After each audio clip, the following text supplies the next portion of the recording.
Download करें जनमत Haryana app. BJP JJP गठबंधन ने एक साथ मिलकर बड़ौदा के चुनावी रण में उतरने का ऐलान कर दिया है। गोहाना में सीएम मनोहर लाल की मौजूदगी में गठबंधन की ज्वाइंट प्रेस कॉन्फ्रेंस हुई, जिसमें खुद मुख्यमंत्री मनोहर लाल ने गठबंधन के चुनावी फॉर्मूले का खुलासा किया। ज्वाइंट प्रेस कॉन्फ्रेंस में सीएम मनोहर लाल के अलावा जेजेपी की ओर से पार्टी के वरिष्ठ उपाध्यक्ष केसी बांगड़, जिला अध्यक्ष पदम दहिया और पिछली बार जेजेपी प्रत्याशी रहे उपेंद्र मलिक मौजूद रहे। वहीं बीजेपी के बड़ौदा उपचुनाव के प्रभारी और कृषि मंत्री जेपी दलाल, बीजेपी के सांसद रमेश कौशिक समेत तमाम महत्वपूर्ण नेता मौजूद रहे। प्रेस कॉन्फ्रेंस को संबोधित करते हुए मुख्यमंत्री मनोहर लाल ने बताया कि गठबंधन किस तरह से मिलकर चुनाव लड़ेगा। सिंबल बीजेपी का होगा, उम्मीदवार दोनों पार्टियों की पसंद का होगा, जिसके लिए एक अहम बैठक हो चुकी है, जिसमें मिलकर तालमेल से चुनाव लड़ने का फैसला हुआ है और आने वाले कुछ दिनों में ही उम्मीदवार का फैसला भी हो जाएगा।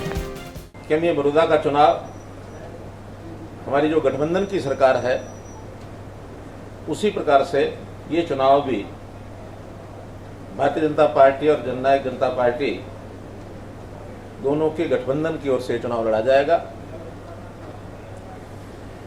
चुनाव चिन्ह उसमें भारतीय जनता पार्टी का कमल का निशान होगा और ये बात कल हमने दोनों पार्टियों की मीटिंग करके तय की है। कैंडिडेट बहुत जल्दी, जैसे हमारी प्रोसेस होती है, उस प्रोसेस में से आपसे बैठ करके विचार करके और जल्दी जैसा तय करेंगे वैसे आपको बताएंगे।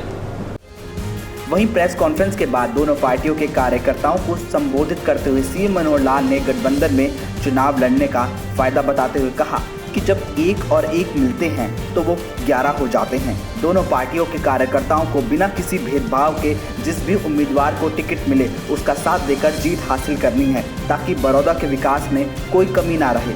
ऐसा मौका बार बार नहीं आता। यह कांग्रेस के लिए चुनौती है और गठबंधन के लिए एक अवसर है।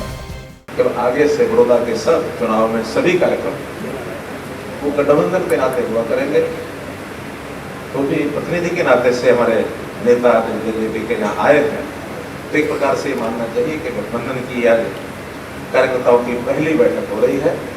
अगर ये चैलेंज है तो कांग्रेस के लिए तो हो सकता है, हमारे लिए एक अच्छा अवसर है। उनके लिए जो चैलेंज है वो अपनी सीट के बचाने के चक्कर में रहेंगे।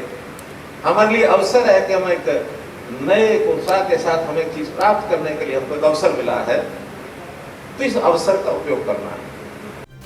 जब से बड़ौदा उपचुनाव का दौर शुरू हुआ है तब से लेकर अब तक यह पहला सार्वजनिक कार्यक्रम है जिसमें गठबंधन की सरकार चलाने वाली दोनों पार्टियां बीजेपी और जेजेपी दोनों एक ही मंच पर नजर आई हैं और दोनों पार्टियों की ओर से मिलकर चुनाव लड़ने का जोश भरा आगाज दिखाई दिया।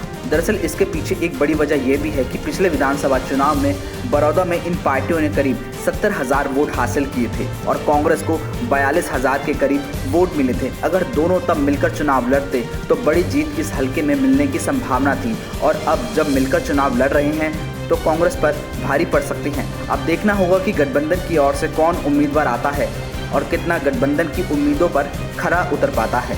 ब्यूरो रिपोर्ट, जनमत हरियाणा। राजनीति के आगे, राजनीति के पीछे, हर हलचल को जानने के लिए हमारे YouTube चैनल जनमत हरियाणा को लाइक करें, सब्सक्राइब करें और अपडेट रहने के लिए बेल आइकन दबाना ना भूलें। देखते रहें जनमत हरियाणा, सच के अलावा कुछ भी नहीं।